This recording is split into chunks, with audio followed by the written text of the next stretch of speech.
నా చిన్నప్పుడు water tanker వస్తే 2 పెద్ద పెద్ద బకెట్స్ పట్టుకెళ్ళి అవి ఫిల్ చేపిచ్చి ఈజీగా ఇంటికి తీసుకెళ్ళిపోయేవాళ్ళం. అంత స్ట్రెంత్ ఉండేది. ఇప్పుడు వాటర్ బకెట్లు పక్కన పెడితే ఒక 1 లీటర్ వాటర్ బాటిల్ ఫుల్‌గా నింపితే ఒక్క నిమిషం పాటు హోల్డ్ చేయలేకపోతున్నాం. 20స్‌లో, 30స్‌లో స్ట్రెంత్ లేకపోయినా మనకి ఎనర్జీ ఉంటది కాబట్టి మనం ఈజీగా మేనేజ్ చేస్తాం. కానీ 40స్, 50, 60లోకెళ్ళిన తర్వాత అప్పర్ బాడీలో ఎస్పెషల్‌గా మన హ్యాండ్స్‌లో కానీ స్ట్రెంత్ లేకపోతే మనం ఎవరో ఒకరి మీద ఆధారపడాల్సొస్తది. రీసెంట్ టైమ్స్‌లో హ్యాండ్ స్ట్రెంత్ అనేది చాలామంది లూజ్ అయిపోతున్నారు. ఏ యాక్టివిటీ స్ట్రెంథెనింగ్ యాక్టివిటీ చేయకపోవడం వల్ల. మీ హ్యాండ్ స్ట్రెంత్ పెంచుకోవడానికి ఒక సింపుల్ యాక్టివిటీ ఉంది. ఇది అందరికీ తెలిసిన యాక్టివిటీ. సింపుల్ పుషప్స్ చేయడం.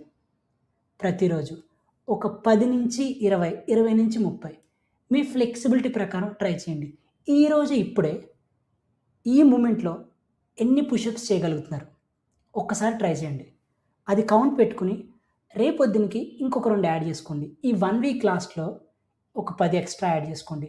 మొత్తానికి ఒక 20-30 పుషప్స్‌లు ఒకే టైంలో, ఒక ఇన్‌స్టంట్‌లో చేయగలిగే కెపాసిటీని మీరు తెచ్చుకుంటే లాంగ్ రన్‌లో మీ హ్యాండ్ స్ట్రెంత్ అనేది అలాగే ఉంటది.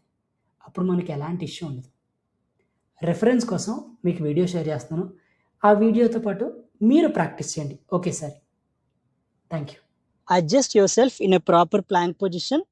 From here, come on, let us do it. A 30 count.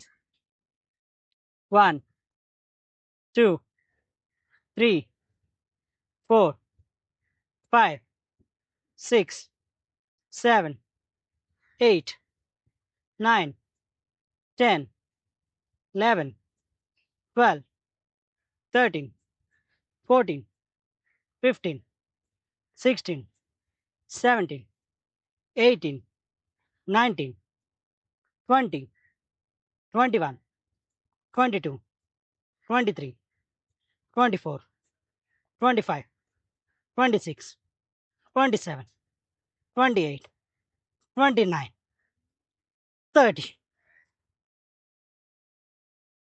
Relax yourself. Take a deep inhalation, exhalation.